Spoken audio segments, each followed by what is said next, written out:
무소불위의 정부는 여러분의 자유를 제한하고 경제를 망치는 정부입니다. 정부가 해야 될 거는 딱 세 가지입니다. 따라서 여러분 제발 정부 보고 뭘 하라고 하지 마십시오.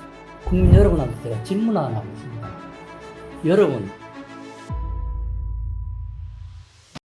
이번에는 이제 대화의 주제를 아까 이제 얘기를 좀 하셨었는데 복지로 좀 한번 가볼까 싶습니다. 교수님께서는 또 이 복지 정책에 대해서 뭐 책도 쓰시고 보건복지부 장관도 하셨고 그러셔서 이 복지에 대해서 좀 좋은 얘기를 좀 듣고 싶습니다. 특히 우리가 그 복지 문제 그럼 최근에 와서는 뭐 선별 복지가 좋냐, 뭐 보편 복지가 좋냐 이런 얘기를 많이 하는데요. 이 복지에 대해서 보건복지부 장관까지 역임하시면서 저희들한테 좋은 얘기를 좀 부탁드리겠습니다. 우선 이 국민들이 어떠한 자세를 갖느냐, 또 정부 지도자들이 이 복지를 놓고 어떠한 이 사고 체계를 이 자기 생각의 중심에 놓느냐가 중요하다고 생각합니다. 뭐 지나간 이야기는 최재형 후보가 뭐라 그랬죠 정확하게? 국가가 개인을 책임져 준다는 것은 말이 안 된다. 네. 개인 스스로 책임을 져야지 왜 국가가 개인을 책임져 주냐.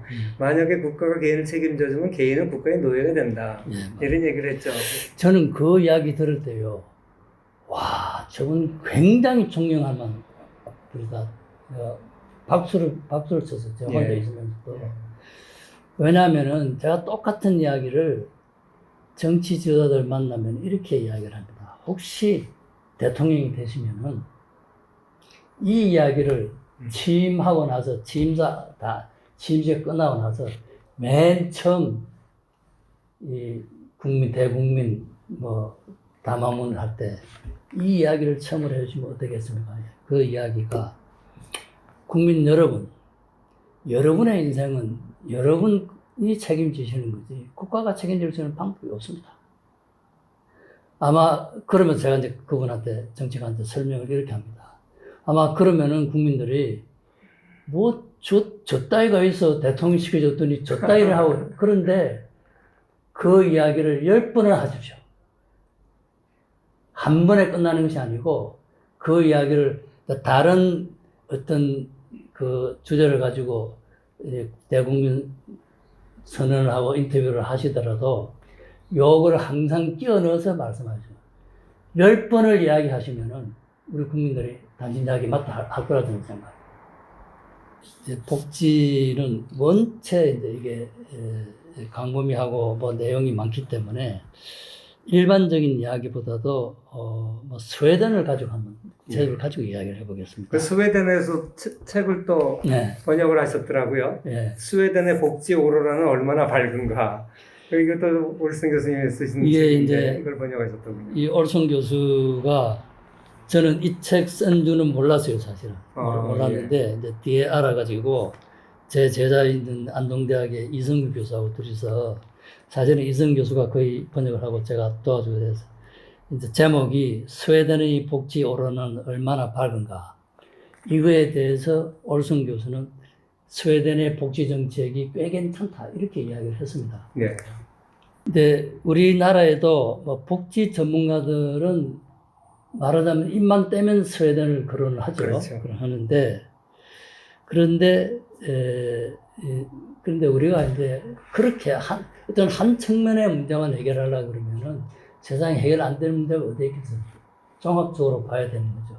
말하자면 경제도 살리고 뭐 이렇게 하면서 복지가 되는 거지. 경제 죽이고 복지하면 그 다음 복지는 못 이어가지 않습니까? 스웨덴은 이제 복지를 하기 위해서 소위 국민 부담률, 세금하고 사회보장기금을 합친 거가 전체 GDP의 50%가 넘습니다. 그렇죠.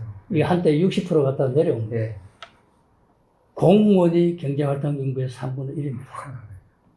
저는 그런 나라에 가서 살고 싶은 생각을 했어요. 전체 일하는 사람들의 3분의 1이 공공 부문에 일을 한다. 스웨덴은 부부가 아니고 그냥 남녀가 사는데요. 혼인신고하고 사는 사람이 3분의 1이 안 됩니다. 왜 그러죠? 그냥 동거하는 겁니다. 그건 뭐 이유가 있습니까? 멘탈 그 복지사회에서 그렇게 사는 거예요. 애들을 다 국가에서 보살피니까 책임이 없으니까. 책임이 없는.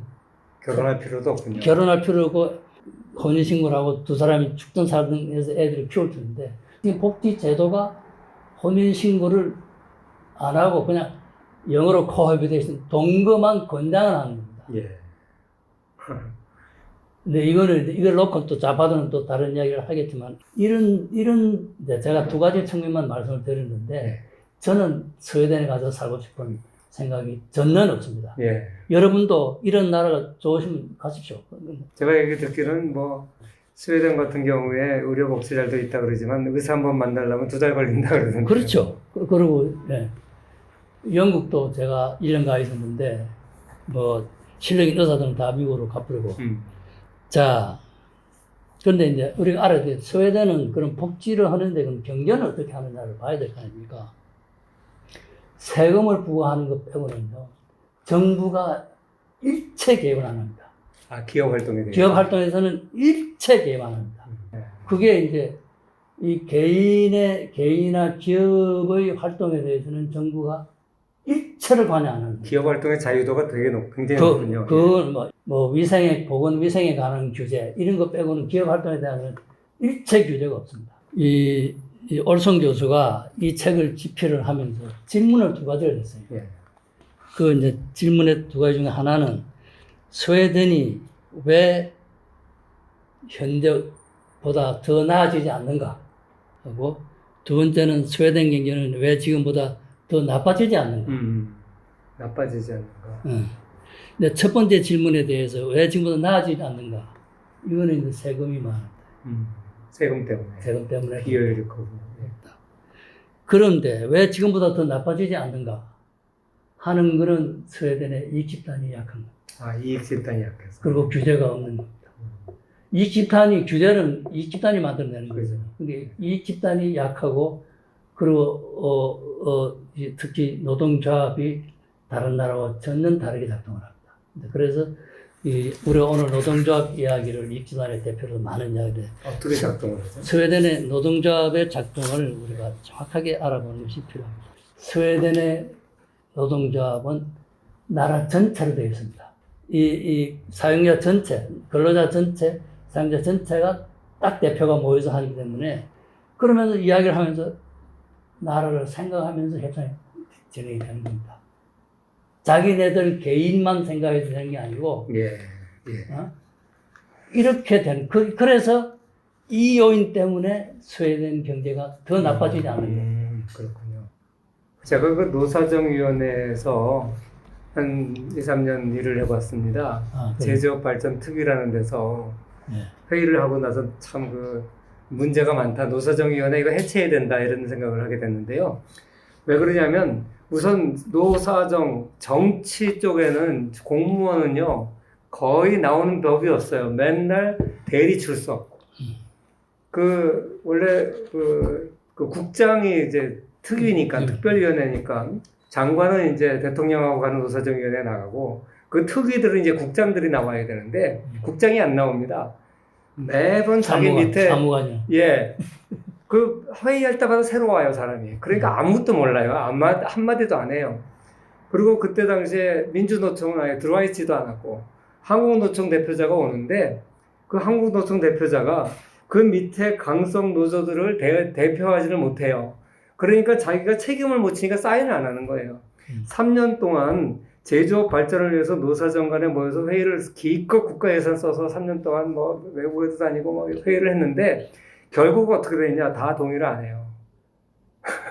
그래서 이거 하나만 하구나. 그런데 딱 그 얘기예요. 그러니까 노조 대표도 대표성이 없고 기업 측에서도 자기가 책임을 못 지니까 대표성이 없고 그러니까 정은 뭐 말할 필요도 회의 하나만 와요. 정부는 말할 것도 없고요. 그래서 진짜 그 얘기가 딱 맞습니다. 그 사람들이 말로는 산별노조가 있고 마치 그 나라의 노동자를 대변하는 것 같지만 우리나라 노조라는 게 다 대기업 중심 아닙니까? 그러니까 노동자 대표도 아니고 또 그 밑에 산하 그 계열사들의 그 강성 노조들을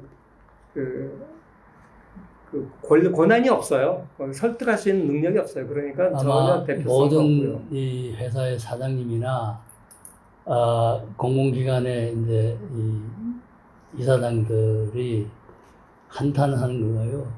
그 노조하고 모두 충돌인데 자기 그 직원들 노조하고 함께 하는데 직원들은 눈에 보이지 않고 다른 회사에 있는 근로자들이 와서 들어놓고 이러는 거예요. 나는 그것도 저도 뭐 기관에 있으면서 한두 번 봤는데 참으로 아니 이게 뭐 하는 겁니까 도대체 국가가 왜 그걸 허용을 하죠? 그 산별 노조라도 제대로 워킹하려면 산별 노조 그 간부들이 개별 노조에 대해서 기업 노조에 대해서 권한이 있어야 되는데 그 권한이 없으니까 이런 문제가 있는 것 같습니다. 네, 그럼 이제 대화를 좀 넘겨서 그 복지 문제에 대해서 이제 좀 한 말씀만 더 부탁드립니다. 이 시장 친화적 복지를 해야 된다 이런 말씀을 하셨습니다. 그래서 그 시장 친화적 복지가 뭔지 특별히 또 이제 우리가 이제 연금 문제에 대해서 또 이제 앞으로 얘기를 좀 해주셨으면 좋겠습니다. 연금공단 이사장을 하셨으니까 국가의 이제 미래를 위해서 우리나라가 이제 고령 사회에서 이제 초고령 사회로 가고 있는데 이제 얼마 안 있으면 세계에서 제일 고령화된 나라 중에 하나가 될 것 같고요. 그래서 이 국민연금 고갈 문제도 아직은 우리가 국민연금을 늦게 시작했으니까 뭐 아직은 이제 고갈 연료 당장은 없지만 우리 다음 세대들은 이제 은퇴할 때 되면 연금이 고갈된다 그러는데 이 가급적이면 이 고갈 횟수를 좀 뒤로 미루기 위해서 국민연금을 잘 굴려야 되고 또 연금 개혁이 필요할 것 같은데 이 국민연금과 관련돼서 이 복지 문제를 좀 마저 말씀해 주시면 감사하겠습니다. 예, 시장 친화적인 복지는 예를 들면 이런 거죠. 모든 사람을 실업자로 만들어 놓고 거기에 실업급여를 주는 거는 그건 정말로 참으로 황당한 네. 이야기 아닙니까? 그래서 우리 다 하는 이야기 아닙니까? 아니 경제가 성장하면 일자리가 생긴다 하는 거죠. 그러면은 경제가 성장할 수 있는 정책이 아니 일자리가 복지 정책이지 않습니까? 그렇죠. 일자리가 최선의 복지라고 그러죠. 일자리가 최선의 복지다. 그러면 일자리는 어디에 생기냐? 기업이 만들어내는. 정부는 일자리 하나도 대통령도 본인도 월급쟁이지 무슨 부가가치를 뭐 하나로 생산합니까? 그 부가가치를 생산하는 사람들이 가장 큰 애국자지 않습니까? 저는 우리 경제가 5%만 성장하면요. 지금 우리가 걱정하는 거 다 해결됩니다. 네. 실업 문제가 다 해결돼요. 5%만 성장하면. 예. 지금 우리 국민들이 혁신 창의력이 넘쳐 흐릅니다. 그게 저 오징어 게임이나 뭐 BTS가 아니고 예. 다른 사업 분야에도 민간 혁신에도요 젊은 사람들이 진짜 대단합니다. 그러면 그 사람들 아니 이 카카오톡도 정부가 놔두면 되지. 아니 세상에 뭐 국감에 불러가지고 그게 뭐 하는 짓입니까 도대체가. 그래서 이제 그런 거를 안 하기만 하면은 그 자체가 대단한 복지로 가는 거다. 예. 뭐 친환경 해가지고 시장에 그다음 다 맡기고 아무것도 안 한다는 이야기가 아니고요. 그렇게 보는 시각을 가지고 있으면서 지금 아까 말씀드린 정확하게 이제 조준을 해가지고 딱 필요한 곳에 딱 주는 그게 당연히 선별적 복지죠. 이렇게 하면은 우리 경제력이 대단하거든요. 우리가 세계 1등의 복지를 가질 수 있는 게 있는데 지금 제도가 운영을 잘못해가지고 지금 이제 헤매고 있는 겁니다. 자, 조금 전에 말씀을 하시는데 국민연금은 이제 아마 1988년에 도입이 됐으니까 지금 34년 차, 34년 차 정도 됐는데요.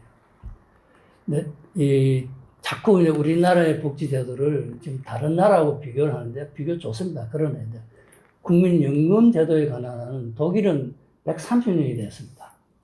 1880년대 도입이 됐거든요. 우리는 지금 1980년대 도입이 됐습니다. 100년 차이가 있는 겁니다. 그래서 이제 지금 연금 수급자가 지금은 한 400만 원 정도 갔을 텐데 400만 원 가고 지금 대단히 간 거죠.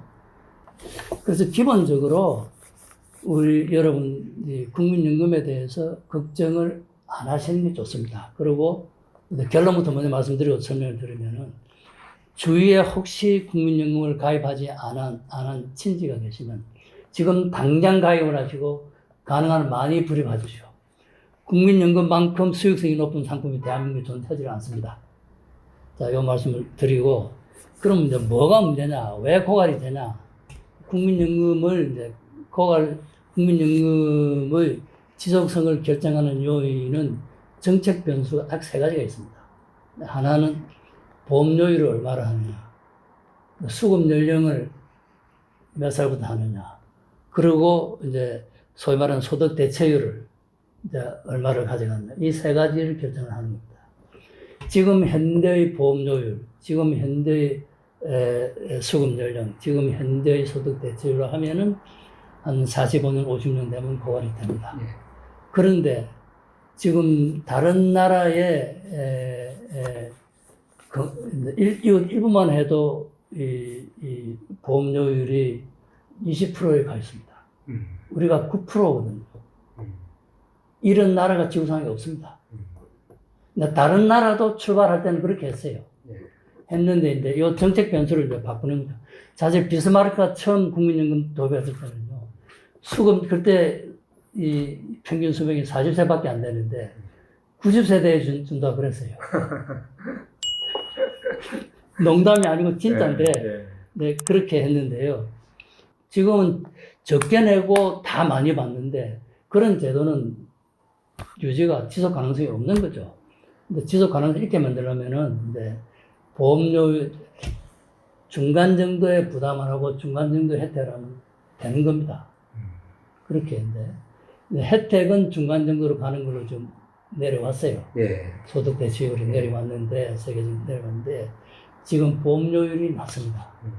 자, 이제 앞으로는 더 어려운 거가 이제 이것도 이제 또 경제 성장률이 좌우되고, 이제 고령화, 이제 또 출산율, 이런 또 정책 변수가 이런 요인인데 이 세 요인이 다 지금 부정적으로 작동을 하죠. 그러군요. 중입니다.